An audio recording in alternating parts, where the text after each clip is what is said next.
Welcome to Naskar academy YouTube channel.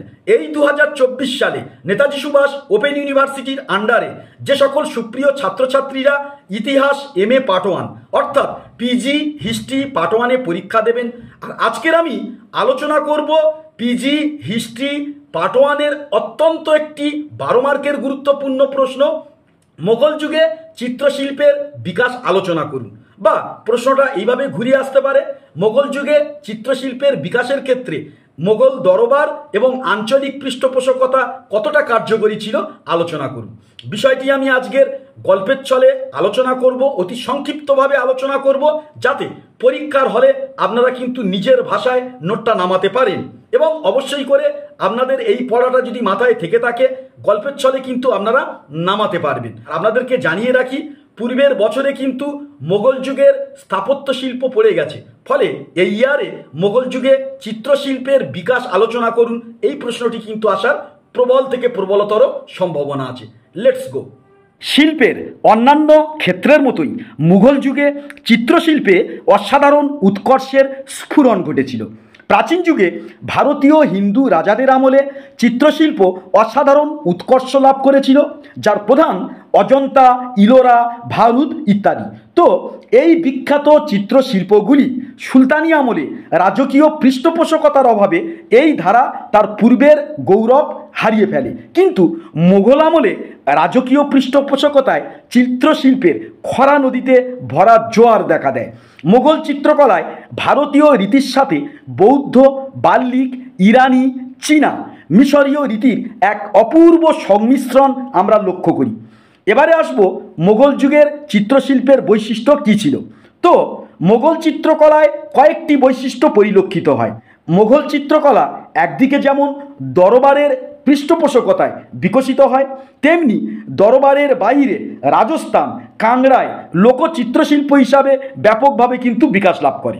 Mughal চিত্রকলায় Indo পার্সিক রীতির এক অসাধারণ আমরা সংমিশ্রণ লক্ষ্য করতে দেখি, আর আকবরের আমলে তো এই ধারা স্পষ্টতই আমরা লক্ষ্য করি।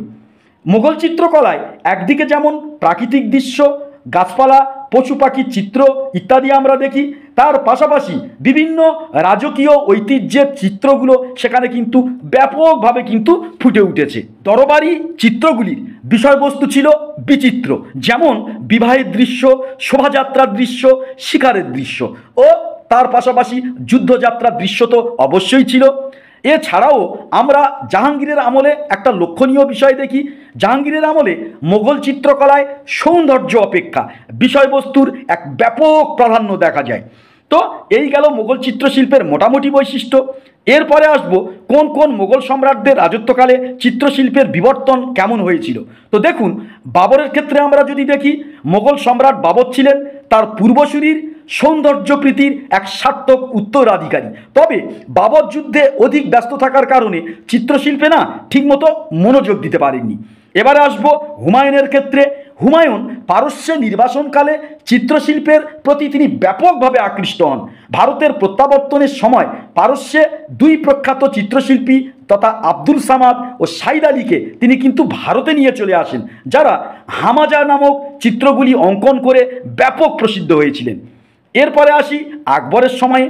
আকবর চিত্রশিল্পীদের জন্য বিশেষভাবে আগ্রহ দেখাতেন, এই জন্য তিনি আব্দুল সামাদের নেতৃত্বে একটি স্বতন্ত্র চিত্রশিল্প তিনি বিভাগ স্থাপন করেছিলেন। আবুল ফজল রচিত আকবরনামা থেকে জানা যায় যে আকবর প্রত্যেক সপ্তাহে অন্তত একবার চিত্রশিল্পীদের অঙ্কিত চিত্রগুলি পরীক্ষা করে উৎকর্ষতা বিচার করে তারই উপর ভিত্তি করে শিল্পীদের ভাতা ও অন্যান্য সুযোগ সুবিধা বন্দোবস্ত করতেন।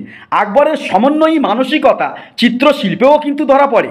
আকবর প্রায় 100 হিন্দু মুসলমান শিল্পীর পৃষ্ঠপোষকতা করেন। তার দরবারে মুসলিম চিত্রশিল্পী ছিলেন আব্দুল সামাদ, সাইদ আলী। তার পাশাপাশি হিন্দু চিত্রশিল্পীদের মধ্যে উল্লেখযোগ্য ছিলেন দশওয়ান্ত, বসওয়ানলাল, কেশু, তারাচাঁদ, জগন্নাথ ইত্যাদি প্রমুখ। আকবরের নির্দেশে যেসব চিত্রগুলি অঙ্কিত হয় তার মধ্যে উল্লেখযোগ্য ছিল ফতেপুর সিক্রির অঙ্কিত চিত্র। জাহাঙ্গীরের আমলে চিত্রশিল্পের কেমন বিকাশ ঘটেছিল। তো জাহাঙ্গীর শিল্প অনুরাগী ব্যক্তি ছিলেন। জাহাঙ্গীরের পৃষ্ঠপোষকতায় চিত্রশিল্প নব নব ধারায় বিকশিত হয় এবং তিনি বলেন আর্টস ফর আর্টস সেক, অর্থাৎ শিল্পের জন্য শিল্প। জাহাঙ্গীর উদ্দেশ্যমূলক বা প্রচারমূলক চিত্রাঙ্কন থেকে শিল্প ভাবনাকে মুক্ত করে নিছক সৌন্দর্য প্রকাশের বাহন হিসাবে চিত্রকলাকে তুলে ধরেন। টমাস রো সম্রাটকে ইউরোপীয় চিত্রের কিছু অ্যালবাম দেখালে জাহাঙ্গীর তাতে গভীরভাবে আগ্রহ দেখান এবং টমাস রোর চিত্রর ভূয়সী প্রশংসা জ্ঞাপন করেন। তো জাহাঙ্গীরের দরবারে মুসলিম চিত্রশিল্পী হলেন মোহাম্মদ নাদির, মুরাদ, ফারুক বেগ, আর হিন্দু চিত্রশিল্পীদের মধ্যে ছিলেন বিষণ দাস, কেশব, মাধব, মনোহর। আর জাহাঙ্গীরের আমলে বনলতা, পাতা, পশু পাখি ইত্যাদির প্রাকৃতিক সৌন্দর্যের চিত্রগুলি বেশি পরিমাণে আমরা পরিস্ফুটন হতে দেখি। এবারে আসি শাহজাহানের রাজত্বকালে চিত্রশিল্প কেমন ছিল। তো শাহজাহানের আমলে স্থাপত্য শিল্প কিংবদন্তির পর্যায়ে উন্নীত হলেও চিত্রশিল্প আশানুরূপ কিন্তু উৎকর্ষতা লাভ করেনি। তার আমলে কয়েকজন আমির ওমরাহ ব্যক্তিগতভাবে চিত্রকলার পৃষ্ঠপোষকতা করেছিলেন। এদের মধ্যে আসফ খান নাম উল্লেখযোগ্য। তার আমলে শিকার, বিবাহ, সাধু সন্তদের চিত্রের আধিক্য কিন্তু দেখা যায়। এবারে আসবো ঔরঙ্গজেবের আমলে চিত্রশিল্প কেমন ছিল। ঔরঙ্গজেব গোড়া সুন্নি মুসলমান ছিলেন, তাই তিনি সকল প্রকার শিল্প বিশেষ করে চিত্রশিল্পের ঘোরতর বিরোধী ছিলেন। তার নির্দেশে সরকারি তৎপরতায় বহু চিত্র বিকৃত করা হয়। সেকেন্দ্রাবাদে আকবরের সমাধি মন্দিরের চিত্রগুলি বিনষ্ট করা হয়।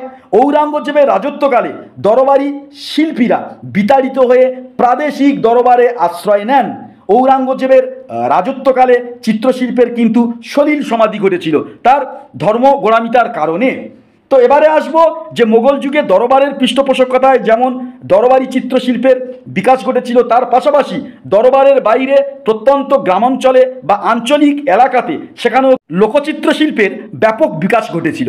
তো মোগল যুগে দরবারি চিত্রশিল্পের বাইরে লোকচিত্র শিল্প বিশেষ বিকাশ ঘটে। এগুলির মধ্যে রাজপুত চিত্রকলার নাম বিশেষভাবে উল্লেখযোগ্য। পৌরাণিক কাহিনী অবলম্বনে চিত্র, গ্রাম্য জীবনের দৃশ্য, আমোদ প্রমোদের দৃশ্য এর মধ্যে উল্লেখযোগ্য। রাজপুত চিত্রকলার প্রধান বৈশিষ্ট্য হলো ঘন বৃক্ষশ্রেণী, উড়ন্ত পাখি, ছুটন্ত পশু। এছাড়াও বৃষ্টিধারায়, পটভূমিকায় রাধাকৃষ্ণ, রাসলীলা, মহাভারত ও রামায়ণের চিত্রগুলোও জীবন্তভাবে ফুটে উঠেছে। মোগল যুগে পাঞ্জাব ও কাশ্মীরের পার্বত্য অঞ্চলেও কাংড়া চিত্রকলার এক আবির্ভাব লক্ষ্য করা যায়। এই চিত্রশিল্পে গাঢ় রঙের ব্যবহার লক্ষ্য করা যায় যেমনি, তেমনি উত্তর ভারত ছাড়াও দক্ষিণ ভারতেও বিজয়নগরকে কেন্দ্র করে বিজয়পুরী চিত্রগুলির নাম বিশেষভাবে উল্লেখযোগ্য।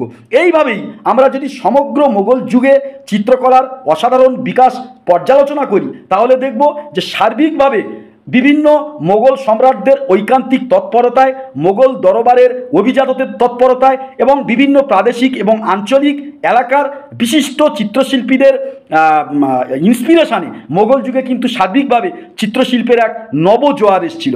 তো আজকের এই ক্লাসটি কেমন লাগলো অবশ্যই মতামত দিয়ে জানাবেন। আর যদি আরও ক্লাসের দরকার হয় অবশ্যই করে কমেন্ট সেকশানে কমেন্ট করে জানাবেন, তাহলে পরবর্তী ক্লাস দিতে আমাদের সুবিধা হয়।